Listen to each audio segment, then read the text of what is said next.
ಇಂಚರ ಕಾರಿಂದ ಇಳಿದು ಕಳ್ಳ ಹೆಜ್ಜೆ ಇಟ್ಕೊಂಡು ಮನೆ ಒಳಗೆ ಹೋಗೋಕೆ ದಾರಿ ಹುಡುಕ್ತಿದ್ಲು. ಹಾಗೆ ಗಾರ್ಡ್ಸ್ ಕೂಡ ಅವಳ ಹಿಂದೆನೆ ಬರ್ತಿದ್ರು. ಈಗ ಹೇಗ್ ಒಳಗಡೆ ಹೋಗೋದು?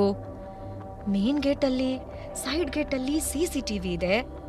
ಅಲ್ಲಿಂದ ಹೋಗೋದು ಮೂರ್ಖತನ ಆಗತ್ತೆ. ಮತ್ ಹೇಗ್ ಹೋಗ್ಲಿ ಅಂತ ಇಂಚರ ಮನೆ ಹೊರಗಡೆ ನಿಂತು ಥಿಂಕ್ ಮಾಡ್ತಿದ್ಲು. ಇಂಚರ ಕುಲಕರ್ಣಿ ಹೌಸ್ ಒಳಗಡೆ ಹೇಗ್ ಹೋಗೋದು ಅಂತ ಯೋಚನೆ ಮಾಡ್ತಿದ್ಲು. ಯಾಕಂದ್ರೆ ಅಲ್ಲಿ ಎಲ್ಲಾ ಕಡೆ CC ಕ್ಯಾಮೆರಾಸ್ ಇತ್ತು. ಮನೆ ಹಿಂದೆ ಯಾವುದೇ ಕ್ಯಾಮೆರಾ ಇಲ್ಲ ಅನ್ನೋದು ಅವಳಿಗೆ ನೆನ್ಪಾಯ್ತು. ಎಸ್, ಈಗ ನನ್ಗೆ ಒಳಗಡೆ ಹೋಗೋಕಿರೋದು ಅದೊಂದೇ ದಾರಿ ಅಂತ ಅನ್ಕೊಂಡು ತಡ ಮಾಡದೆ ಮನೆ ಹಿಂದ್ಗಡೆ ಹೋದ್ಲು. ಅದನ್ನ ನೋಡಿ ಅವಳನ್ನ ಫಾಲೋ ಮಾಡ್ತಿರೋ ಗಾರ್ಡ್ಸ್ ಕೂಡ ಅಲ್ಲಿಗೆ ಹೋದ್ರು. ಆದ್ರೆ ಬ್ಯಾಕ್ ಸೈಡ್ ಡೋರ್ಗೆ ಒಂದು ದೊಡ್ಡ ಬೀಗ ಹಾಕಿರೋದು ಇಂಚರ ಗಮನಕ್ಕೆ ಬಂತು. ಇಂಚರ ಬೀಗ ನೋಡಿ ತನ್ನ ಕೂದ್ಲುಗ್ ಸಿಕ್ಸಿರೋ ಹೇರ್ ಪಿನ್ ತೆಗೆದು ಬೀಗದ ಒಳಗಡೆ ಹಾಕಿ ಅದನ್ನ ಓಪನ್ ಮಾಡೋಕೆ ಟ್ರೈ ಮಾಡಿದ್ಲು. ಅಂತೂ 10 ನಿಮಿಷ ಆದ್ಮೇಲೆ ಲಾಕ್ ಓಪನ್ ಆಯ್ತು. ಲಾಕ್ ಓಪನ್ ಆಗ್ತಿದ್ದ ಹಾಗೆ ಇಂಚರ ಎಸ್ ಅಂತ ಹೇಳ್ಕೊಂಡು ಸ್ಲೋಲಿ ಡೋರ್ ಓಪನ್ ಮಾಡ್ಕೊಂಡು ಒಳಗಡೆ ಹೋದ್ಲು. ಅವಳ ಪ್ರತಿಯೊಂದು ಮೂವ್ಮೆಂಟ್ ಕೂಡ ಸೈಲೆಂಟ್ ಆಗಿತ್ತು. ಮನೆ ಒಳಗಡೆ ಹೋಗ್ತಿದ್ದ ಹಾಗೆ ಇಂಚರ ಫುಲ್ ಒಂಥರ ಮನ್ಸ್ ಭಾರ ಅನ್ನಿಸ್ತು ಅವಳಿಗೆ. ಯಾಕೆಂದ್ರೆ ಅದು ಅವಳ ಮನೆ ಆಗಿತ್ತು.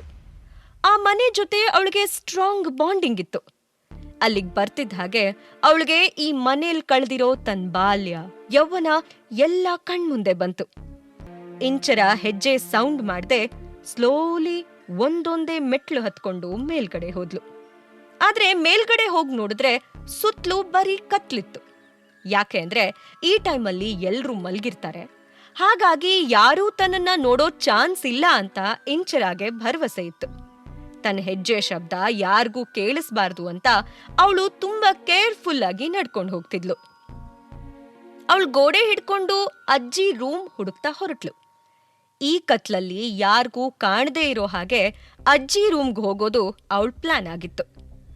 ಆದ್ರೆ ಅವಳಿಗೆ ತನ್ನ ಹಿಂದೆ ಯಾರೋ ಬರ್ತಿರೋ ತರ ಅನ್ನಿಸ್ತು. ತನ್ನ ಹೆಜ್ಜೆ ಸಪ್ಪಳ ಬಿಟ್ಟು ಇನ್ಯಾರದ್ದೋ ಹೆಜ್ಜೆ ಸೌಂಡ್ ಕೇಳಿಸೋದಕ್ಕೆ ಶುರುವಾಯ್ತು. ಅವಳು ಉಸಿರು ಬಿಗಿ ಹಿಡ್ಕೊಂಡು ಅದ್ಯಾರಾಗಿರ್ಬೋದು? ನಾನ್ ಬಂದಿರೋದು ಗೊತ್ತಾಗಿ ಯಾರಾದ್ರೂ ನನ್ನನ್ನ ಫಾಲೋ ಮಾಡ್ತಾ ಇರ್ಬೋದಾ ಅಂತ ಥಿಂಕ್ ಮಾಡಿದ್ಲು. ತಾನೇನಾದ್ರೂ ಅಪ್ಪಿ ತಪ್ಪಿ ಸಿಕ್ಕಾಕೊಂಡ್ಬಿಟ್ರೆ ತನ್ನ ಕಥೆ ಮುಗ್ದ ಹಾಗೆ ಅಂತ ಅವಳಿಗೆ ಚೆನ್ನಾಗ್ ಗೊತ್ತಿತ್ತು. ಹಾಗಾಗಿ ಅವಳು ಬಚ್ಚಿಟ್ಕೊಳ್ಳೋಕೆ ಅಂತ ಅಲ್ಲೇ ಒಂದು ಮೂಲೆಯಲ್ಲಿ ಹೋಗಿ ನಿಂತು ತನ್ನ ಬ್ರೀತ್ ಸೌಂಡ್ ಕೇಳ್ಬಾರ್ದು ಅಂತ ಬಾಯಿ ಮೇಲೆ ಕೈ ಇಟ್ಕೊಂಡ್ಲು. ಆದ್ರೆ ಬರ್ತಾ ಬರ್ತಾ ಆ ಹೆಜ್ಜೆ ಸಪ್ಪಳ ಜೋರಾಯ್ತು. ಸಡನ್ ಆಗಿ, ದೀಪಿಕಾ, ಏನ್ ಮಾಡ್ತಿದ್ಯಾ ಇಲ್ಲಿ? ಅದು ಇಷ್ಟೊತ್ತಲ್ಲಿ? ನಿದ್ದೆ ಮಾಡೋದ್ ಬಿಟ್ಟು ಕತ್ಲಲ್ಲಿ ಯಾಕೆ ನಿಂತಿದ್ಯಾ ಅಂತ ಕೇಳಿದ್ಲು.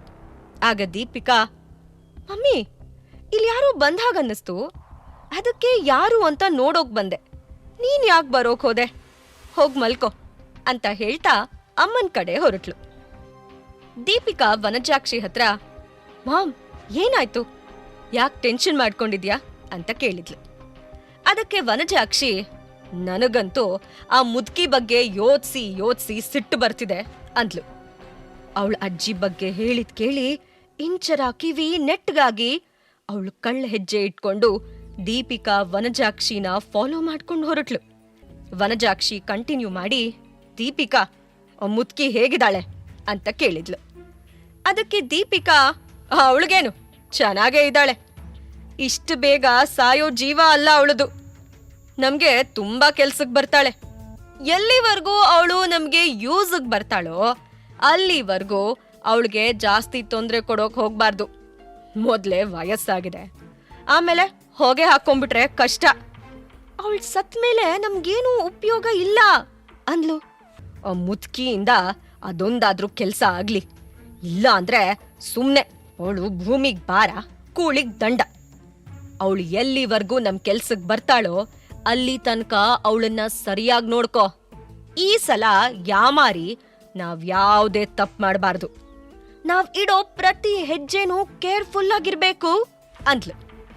ಛೇ, ಎಂತ ಜನ ಇವರು! ಪಾಪ ಅಜ್ಜಿ ಏನ್ ಮಾಡಿದಾರೆ ಇವ್ರಿಗೆ? ತನ್ನ ಶತ್ರುಗಳಿಗೂ ಕೆಟ್ಟದ್ ಬಯಸ್ದೇ ಇರೋ ಜೀವ ಅದು. ಹೋಗಿ ಹೋಗಿ ಅಂತವ್ರ ಬಗ್ಗೆ ಹೀಗೆಲ್ಲ ಮಾತಾಡ್ತಾರಲ್ಲ. ಇವರನ್ನೆಲ್ಲ ಜಜ್ಜಿ ಸಾಯಿಸಿದ್ರು ಪಾಪ ಬರಲ್ಲ ಅಂತ ಮನಸ್ಸಲ್ಲೇ ಬೈಕೊಂಡ್ಲು. ಅಜ್ಜಿಗೆ ಯಾವ ತೊಂದ್ರೆನೂ ಆಗ್ಬಾರ್ದು, ಅವ್ರನ್ನ ಈ ರಾಕ್ಷಸರ ಕೈಯಿಂದ ಸೇವ್ ಮಾಡ್ಕೋಬೇಕು. ಹಾಗ್ ಮಾಡ್ಬೇಕು ಅಂದ್ರೆ ನಾನು ದೀಪಿಕಾನ ಫೇಸ್ ಮಾಡ್ಲೇಬೇಕು. ಅಂದ್ರೆ ಮುಂದಿನ ವಾರ ಅಜ್ಜಿ ಬರ್ಡೇಗ್ ಹೋಗ್ಬೇಕು ಅಂತ ಡಿಸೈಡ್ ಮಾಡಿ ದೀಪಿಕಾ ವನಜಾಕ್ಷಿ ಅಲ್ಲಿಂದ ಹೋಗೋದನ್ನೇ ಕಾಯ್ತಾ ನಿಂತ್ಕೊಂಡ್ಲು. ಸ್ವಲ್ಪ ಹೊತ್ತಾದ್ಮೇಲೆ ಅಲ್ಲಿ ಯಾರೂ ಇಲ್ಲ ಅಂತ ಕನ್ಫರ್ಮ್ ಮಾಡ್ಕೊಂಡು ಅವಳು ಅಲ್ಲಿಂದ ಹೊರಡ್ಬೇಕು ಅನ್ಕೊಂಡ್ಲು. ಇಲ್ಲಿಗ್ ಬರೋವಾಗ ಹೇಗೆ ಸೈಲೆಂಟ್ ಆಗಿ ಒಂದು ಚೂರು ಸೌಂಡ್ ಮಾಡದೆ ಬಂದಿದ್ಲೋ ಈಗ್ಲೂ ಹಾಗೆ ವಾಪಸ್ ಹೊರಟ್ಲು. ಅವಳು ಬಂದಿರೋ ದಾರಿಲೇ ವಾಪಸ್ ಹೋಗ್ಬೇಕಿತ್ತು. ಹಾಗಾಗಿ ಅವಳು ಮೆಟ್ಲ ಹತ್ರ ಹೋಗೋಕೆ ರೇಲಿಂಗ್ ಹಿಡ್ಕೊಂಡು ಅಂದಾಜ್ ಮೇಲೆ ಮುಂದಕ್ಕೆ ಹೋಗ್ತಿದ್ಲು. ಆದ್ರೆ ಸ್ವಲ್ಪ ಮೆಟ್ಲು ಇಳಿತಾ ಇದ್ದ ಹಾಗೆ ಅವಳು ಕಾಲ್ ಎಡವಿ ಸೀದಾ ಕೆಳಗಡೆ ಬಿದ್ದೋದ್ಲು.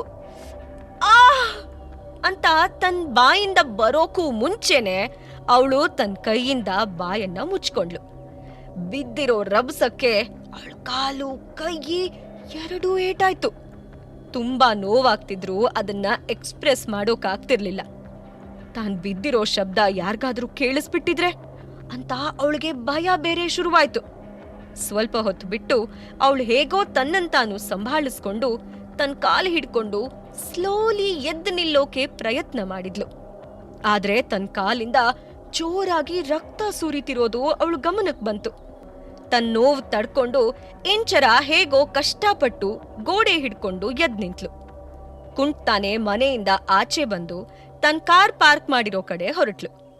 ಇಂಚರ ಕಾಲ್ ಕುಂಟ್ತಾನೆ ಕಾರ್ ಒಳಗಡೆ ಕೂತ್ಲು. ನೋವ್ ತಿಂತಾನೆ ಕಾರ್ ಸ್ಟಾರ್ಟ್ ಮಾಡಿ ಚಕ್ರವರ್ತಿ ಬಂಗ್ಲೆ ಕಡೆ ಹೊರಟ್ಲು. ಮನೆಗ್ ಹೋಗ್ತಿದ್ದ ಹಾಗೆ ಕಾರ್ ಪಾರ್ಕ್ ಮಾಡಿ ಸೀದಾ ತನ್ನ ರೂಮ್ಗೆ ಹೊರಟೋದ್ಲು. ನೋವ್ ಸ್ವಲ್ಪ ಕಮ್ಮಿ ಇದ್ರೂ ಸಿಕ್ಕಾಪಟ್ಟೆ ರಕ್ತ ಸುರಿತಿತ್ತು. ಅವಳು ಸ್ಲೋಲಿ ಕಬೋರ್ಡ್ ಹತ್ರ ಹೋಗಿ ಅದರಲ್ಲಿರೋ ಫಸ್ಟ್ ಏಡ್ ಬಾಕ್ಸ್ ಎತ್ಕೊಂಡು ಗಾಯ ಕ್ಲೀನ್ ಮಾಡ್ಬೇಕು. ಅಷ್ಟ್ರಲ್ಲಿ ಸಡನ್ ಆಗಿ ಸಂಗಮ್ ಅಲ್ಲಿಗ್ ಬಂದ. ಅಲ್ಲೇನಾಗ್ತಿದೆ ಅಂತ ಅವಳಿಗೆ ಗೊತ್ತಾಗೋಕು ಮುಂಚೆನೆ ಅವನು ಅವಳ ಕೈಯಿಂದ ಫಸ್ಟ್ ಏಡ್ ಕಿಟ್ ಕಿತ್ಕೊಂಡು, ಇದೇನ್ ಮಾಡ್ಕೊಂಡೆ ನೀನು? ಬಾಯಿಲ್ ಕೂತ್ಕೋ. ಇಷ್ಟೊಂದು ಏಟಾಗಿದ್ರು ನೀನೇ ಬ್ಯಾಂಡೇಜ್ ಮಾಡ್ಕೋತಿದ್ಯಾ? ಮಾಲ್ತಿ ಆಂಟಿನಾದ್ರೂ ಕರಿಬೇಕಿತ್ತು ತಾನೆ ಅಂತ ಹೇಳ್ತಾ ಅವಳನ್ನ ಸೋಫಾ ಮೇಲ್ ಕೂರ್ಸಿ ಗಾಬ್ರಿಯಿಂದ ಹೇಳ್ದ. ನೀವಿಲ್ಲೇನ್ ಮಾಡ್ತಿದ್ದೀರಾ? ವಾಪಸ್ ಹೇಗ್ ಬಂದ್ರಿ? ನೀವು ಅಮೆರಿಕಾಗ್ ಹೋಗಿದ್ರಿ ಅಲ್ವಾ ಅಂತ ಕೇಳಿದ್ಲು. ಅವಳ ಮಾತ್ ಕೇಳಿ ಸಂಗಮ್ ಅವಳನ್ನೇ ನೋಡ್ತಾ ಅವಳು ಗಾಯ ಕ್ಲೀನ್ ಮಾಡೋದನ್ನ ಕಂಟಿನ್ಯೂ ಮಾಡಿ ಅದಕ್ಕೆ ಮೆಡಿಸಿನ್ ಹಚ್ಚೋದ್ರಲ್ಲಿ ಬ್ಯುಸಿ ಆಗೋದ. ಆಮೇಲೆ ಅವಳಿಗೆ ತನ್ನ ಹೆಗಲ್ ಕೊಟ್ಟು ಸೋಫಾಯಿಂದ ಎತ್ತಿ ಬೆಡ್ ಮೇಲ್ ಕೂರ್ಸಿ, ಈಗ ಮಲ್ಕೋ ಅಂದ. ಅವಳು ಇನ್ನೂ ಮಲಗದೆ ಬೆಡ್ ಮೇಲೆ ಕೂತಿರೋದ್ ನೋಡಿ ಸಂಗಮ್ ಅವಳ ಬೆನ್ಗೆ ಕೈ ಕೊಟ್ಟು ಅವಳನ್ನ ಮಲಗಿಸ್ದ. ಈಗ ಸಂಗಮ್ ಇಂಚರಾಗೆ ತುಂಬಾ ಹತ್ರದಲ್ಲಿದ್ದ. ಅವನನ್ನ ತಡಿಬೇಕು ಅಂದ್ರೂ ಇಂಚರಾಗೆ ಅದು ಸಾಧ್ಯ ಆಗ್ಲಿಲ್ಲ. ಪಾಕೆಟ್ ಎಫ್ಎಂ ಆಡಿಯೋ ಸೀರೀಸ್ ಆದಂಥ ಪ್ರೇಮಲೋಕ ಕಥೆನ ಈಗ್ಲೇ ಕೇಳಿ. ಲಿಂಕ್ ಡಿಸ್ಕ್ರಿಪ್ಷನ್ ನಲ್ಲಿ ಇದೆ.